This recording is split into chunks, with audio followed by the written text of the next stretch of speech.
بسم اللہ الرحمن الرحیم۔ السلام علیکم ناظرین۔ اپریل 2022 میں جو تحریک عدم اعتماد عمران خان صاحب کے خلاف کامیاب ہوئی، اگر وہ کامیاب نہ ہوتی تو پاکستان کے اب کے حالات کیا ہوتے اور پاکستان میں اس وقت کون سی ملٹری لیڈرشپ ہوتی اور کون سی جو ہے سیاسی قیادت جو ہے وہ حکومت میں ہوتی اور کیا کر رہی ہوتی اور پاکستان میں کون سے نظام کی جو ہے وہ تیاریاں ہو رہی ہوتی، اس کے بارے میں تفصیل سے گفتگو کریں گے آج کی ویڈیو میں۔ ویڈیو کو اینڈ تک دیکھیے گا، ہم بڑی انٹرسٹنگ گفتگو کرنے جا رہے ہیں۔ سب سے پہلے بات کریں گے کہ تحریک عدم اعتماد آئی کیوں۔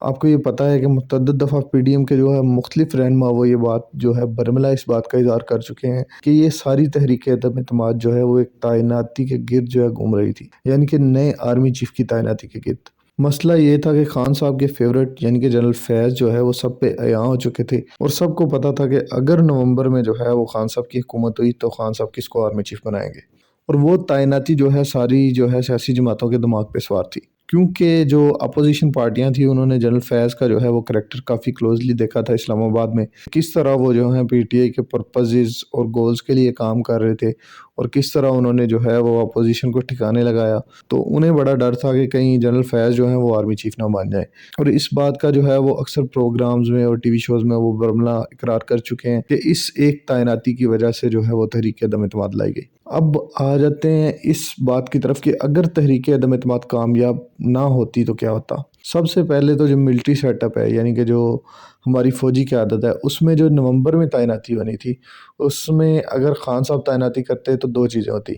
نمبر ایک، یا تو وہ جنرل باجوہ صاحب کو ایکسٹینشن دے دیتے، کیونکہ ان کا بڑا اچھا ورکنگ ریلیشن تھا جنرل باجوہ صاحب کے ساتھ، کیونکہ اب یہ بات تو مونا سلائی نے بھی یہاں کر دی ہے کہ کس طرح کا ریلیشن شپ تھا خان صاحب کا جنرل باجوہ کے ساتھ۔ تو ہو سکتا ہے خان صاحب جو ہیں وہ جنرل باجوہ کو ایکسٹینشن دے دیتے اور جنرل فیض کو جو ہے chairman joint chief of staff committee بنا دیتے۔ اس کے علاوہ جو ہے وہ ڈی جی آئی ایس آئی جو ہیں وہ شاید جنرل آصف غفور ہوتے، کیونکہ اس سے پہلے جنرل قمر جاوید باجوہ، جنرل فیض اور جنرل آصف غفور جو ہیں انہوں نے جو پی ٹی آئی کو چمکایا وہ سب جانتے ہیں، اور کس طرح جنرل باجوہ کے دور میں جو ہے وہ ایک جماعت کی سیاسی کمپین ہوئی یہ سب کو پتہ ہے۔ اب یہ ٹرائکا ہوتا، مطلب جنرل باجوہ جو ہیں وہ آرمی چیف ہوتے، general Faiz chairman joint chief of staff committee ہوتے اور ڈی جی آئی ایس آئی ہوتے جنرل آصف غفور، لیکن ایسا نہیں ہوا۔ اگر جنرل باجوہ جو ہیں وہ ریٹائر ہو جاتے تو پھر جو ہے وہ جنرل فیض آرمی چیف بن جاتے اور chairman joint chief of staff committee جو ہے وہ بھی جنرل فیض کی مرضی سے ہی لگتا، اور ڈی جی آئی ایس آئی شاید جنرل آصف غفور ہی ہوتے، کیونکہ ان کی جو ہے جنرل فیض کے ساتھ جو ورکنگ ریلیشن ہے وہ بڑی اچھی رہی ہے۔ ملٹری لیڈرشپ تو اس طرح کی نظر آتی کہ جنرل فیض فوج کی قیادت کر رہے ہوتے اور خان صاحب جو ہے وہ پارلیمنٹ میں پرائم منسٹر ہوتے۔ اس کے بعد کیا ہوتا، اب اس پہ بات کرتے ہیں۔ اس کے بعد یہ ہوتا کہ خان صاحب کا جو ٹرسٹ ورتھی بندہ تھا وہ تو آرمی چیف بن جاتا، اور خان صاحب کو پتہ تھا کہ ان کی جو مینورنگ ابیلٹی ہے اور وہ کس طرح کام کر سکتے ہیں وہ سارا کچھ خان صاحب جانتے تھے۔ تو یہ ہوتا کہ خان صاحب کا تو حکومت بے شک چلی بھی جاتی اس وقت، تو خان صاحب کا تو ہولڈ ہوتا سارے انسٹیٹیوشنز پہ، تو خان صاحب شاید اسمبلیاں ڈیزالو کر دیتے، کہتے فریش الیکشنز کی طرف جاتے ہیں،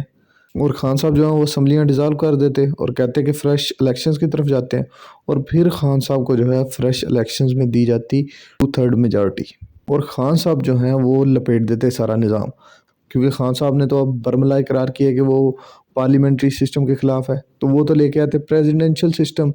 پریزیڈنشل سسٹم کا مسئلہ یہ ہے کہ وہ صرف ون مین شو ہوتا ہے، یعنی کہ صدر کے پاس سارے اختیارات ہوتے ہیں، کوئی اپوزیشن نہیں ہوتی، کوئی پروونشل گورنمنٹس نہیں ہوتی، اور اس سسٹم میں جو ہے پریزیڈنٹ کو ہٹانا بھی بڑا مشکل ہوتا ہے۔ اب اور خان صاحب کرتے سکون سے 5 سال حکومت، جنرل فیض جو ہے وہ بن جاتے آرمی چیف۔ لیکن آن دی ادر ہینڈ جو اس چیز میں رسکی چیز تھی وہ یہ تھی کہ جنرل فیض نے جس طرح کا کریکٹر ادا کیا as D G I S I, وہ بڑے ایمبیشس تھے آرمی چیف بننے کے لیے، انہوں نے ہر کام کیا خان صاحب کے لیے، خان صاحب جو ہے وہ نومبر میں مجھے آرمی چیف بنا دیں۔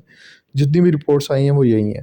ہو سکتا ہے میں غلط ہوں، میری بات غلط ہو، لیکن جو باتیں ہوئی ہیں جو کچھ خبروں میں چلا ہے اس سے تو یہی لگتا ہے کہ وہ بڑے ایمبیشس تھے آرمی چیف بننے کے لیے، اور جب آرمی چیف کی تعیناتی ہو گئی ہے تو انہوں نے فوراً ریٹائرمنٹ لے لی ہے، حالانکہ وہ سپر سیڈ نہیں ہوئے پھر بھی انہوں نے فوراً ریٹائرمنٹ لے لی ہے۔ اس طرح کے جو ایمبیشس لوگ ہوتے ہیں وہ تو اکثر ماشاء اللہ کی طرف چلے جاتے ہیں، جس طرح جنرل ضیاء تھے، ان کو جو ہے بھٹو نے اس وجہ سے صرف آرمی چیف لگا دیا تھا کہ ایک دفعہ جب بھٹو ان کے کمرے میں گئے تو انہوں نے اپنی سگریٹ بجھا کے جیب میں ڈال لی تھی کہ کہیں بھٹو صاحب مائنڈ نہ کر جائیں، تو بھٹو نے اس وجہ سے جنرل ضیاء کو 7ویں نمبر سے اٹھا کے چیف لگا دیا تھا۔ تو یہ بھی جو ہے 5ویں نمبر سے آتے چیف بنتے اور بعد میں شاید یہ ماشاء اللہ لگا دیتے اور سارا نظام ہی لپیٹا جاتا۔ پی ٹی آئی بھی لپیٹی جاتی، نون لیگ بھی لپیٹی جاتی، اور شاید پتہ نہیں کتنے سال گزر جاتے مارشل لاء میں. اور اگر جو ہے وہ پریزیڈنشل سسٹم آ جاتا اور خان صاحب پریزیڈنٹ بن جاتے تو خان صاحب جو ہیں وہ تو سب کو لپیٹا پھیر دیتے. وہ تو بنا دیتے چائنا کی طرح one party rule, single party rule کر رہی ہے، اور پاکستان کے وہ بن جاتے ماؤ زیڈانگ. اسی وجہ سے شاید انہی خدشات کی وجہ سے کہ یہ نہ ہو جائے کہ پریزیڈنشل سسٹم آ جائے، اور یہ نہ کہیں ہو جائے کہ جنرل فیض آ جائیں، اور ان دونوں چیزوں کی وجہ سے تو اپوزیشن جماعتیں جو وہ تحریک عدم اعتماد لے کے آئی تھی.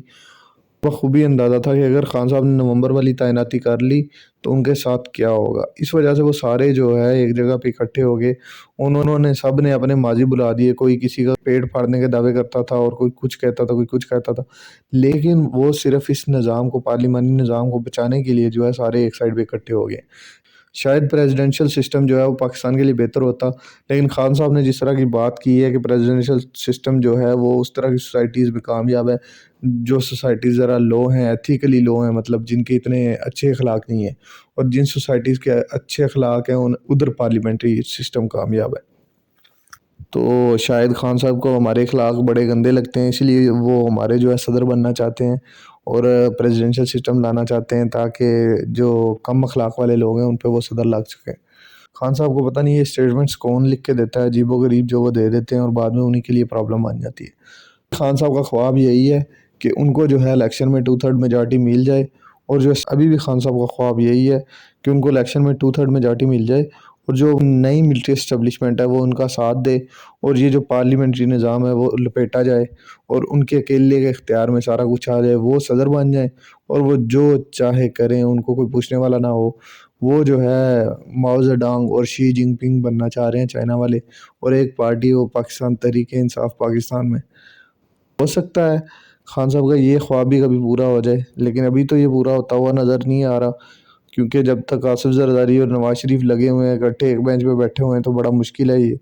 ابھی خان صاحب نے جو اسمبلیاں تحلیل کرنے والی بات کی ہے وہ بھی بہت مشکل ہے کہ خان صاحب اسمبلیاں تحلیل کریں، کیونکہ یہ بھی ایک غلط مووی ہوگی. اگر خان صاحب پریزیڈنشل سسٹم چاہتے ہیں تو خان صاحب جو ہیں باقی سیاسی جماعتوں کو ساتھ بٹھائیں. مسئلہ نظام کا نہیں ہے، مسئلہ ہمارے سیاستدانوں کی سوچ کا ہے اور قوم کی سوچ کا ہے. جب وہ سوچ بدل جائے گی تو سب کچھ ٹھیک ہو جائے گا، نظام بھی ٹھیک ہو جائے گا، چاہے پارلیمنٹری ہو یا پریزیڈنشل ہو. بڑے ملکوں میں چل رہے ہیں، کہیں پارلیمنٹری کامیاب ہے اور کہیں پریزیڈنشل کامیاب ہے. تو یہ تو ایک علیحدہ ڈبیٹ ہے کہ پارلیمنٹری سسٹم کامیاب ہے یا پریزیڈنشل، اس پہ بھی کبھی ویڈیو بنائیں گے. اس طرح کی مزید انٹرسٹنگ اور انفارمیٹیو ویڈیوز دیکھنے کے لیے چینل کو سبسکرائب کریں، ویڈیو کو لائک کریں، شیئر کریں، اور بیل آئیکن کا بٹن دبا دیں تاکہ آپ کو آنے والی ہر ویڈیو کا جو ہے وہ نوٹیفیکیشن ملے اور آپ ویڈیو دیکھ سکیں اچھی. تھینک یو، اللہ حافظ.